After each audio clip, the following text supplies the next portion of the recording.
ऐसे ही रहस्यमयी और जादुई वीडियो देखने के लिए मेरे इस कार्टून किड्स चैनल को लाइक और सब्सक्राइब करें। सर्दियों की एक ठंडी सुबह थी। कोहरा इतना घना था कि सामने का चेहरा भी ठीक से न दिखे। पहाड़ी गांव की उस छोटी सी डाकघर की खिड़की पर एक बूढ़ा आदमी हर रोज की तरह बैठा था।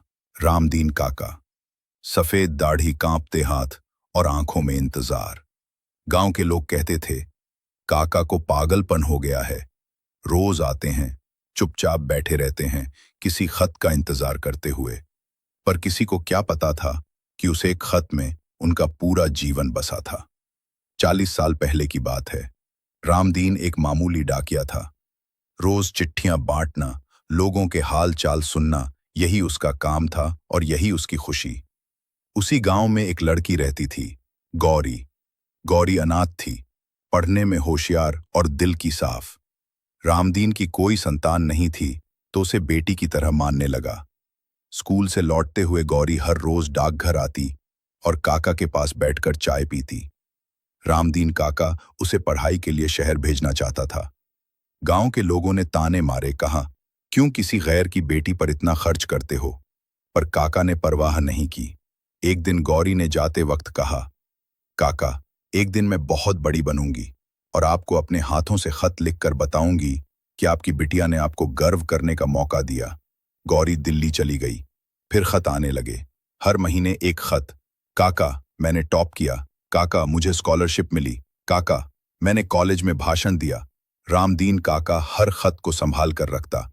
जैसे जैसे खत आते गए, काका की दुनिया खिलती गई। फिर एक दिन खत आना बंद हो गए। पहले काका ने सोचा शायद व्यस्त होगी, फिर सोचा शायद पता बदल गया होगा, लेकिन दिल ने कहा, नहीं, कुछ तो गलत है। काका ने बहुत कोशिश की, स्कूल, कॉलेज, सब जगह पता किया, पर कुछ हाथ नहीं लगा, जैसे गौरी इस दुनिया से गायब हो गई हो। कई साल बीत गए। अब काका बूढ़े हो गए थे, मगर हर सुबह डाकघर आते, उसी खिड़की पर बैठते और बस एक ही सवाल करते, आज कोई खत है मेरे लिए? डाकिया नई पीढ़ी का था, युवा और व्यस्त। शुरू में हंसता था, फिर खींचने लगा। काका, आप क्यों रोज आते हैं? कोई खत नहीं आता अब आपके लिए? लेकिन काका मुस्कुराकर कहते, आएगा बेटा, जरूर आएगा। माँ की ममता और बेटी की यादें कभी नहीं मरती। और फिर एक दिन सर्दी की एक बहुत ही ठंडी सुबह, जब सूरज भी बादलों में छिपा था, डाकघर की खिड़की पर काका बैठे नहीं दिखे। लोगों ने देखा, काका उसी बेंच पर थे, मगर अब उनका शरीर ठंडा था। उनके हाथ में कुछ था, एक मुड़ा तुड़ा खत। डाकिया भागा भागा आया। उस पर लिखा था, दिल्ली जनरल हॉस्पिटल से भेजा गया, रामदीन जी के नाम। कांपते हाथों से डाकिया ने वो खत खोला। काका, मुझे माफ कर दीजिए। जिस दिन मैं आपको खत लिखने वाली थी, उसी दिन एक सड़क हादसे में मेरी रीढ़ की हड्डी टूट गई। मैं कई सालों से बिस्तर पर पड़ी हूं, न चल सकती हूं, न बोल सकती थी। अब जब थोड़ी बहुत हिम्मत आई है, तो सबसे पहला खत आपको लिख रही हूं।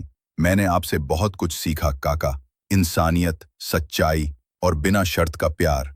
मैंने कुछ नहीं बना, लेकिन आपकी दी हुई सीख मेरे जहन में हर पल रही। अगर कभी आपसे मिलना हो सके तो मेरी जिंदगी पूरी हो जाएगी। आपकी बेटी गौरी। क्षण भर की आंखें नम हो गईं। काका ने आखिरी सांस उस खत के साथ ली, जिसे उन्होंने सालों तक इंतजार किया। आज भी उस डाकघर में एक पुराना बेंच रखा है, जिस पर एक फ्रेम में गौरी का आखिरी खत टंगा है। नीचे लिखा है, कभी किसी के प्यार को हल्के में मत लेना, शायद वो पूरी जिंदगी उसी के लिए जी रहा हो।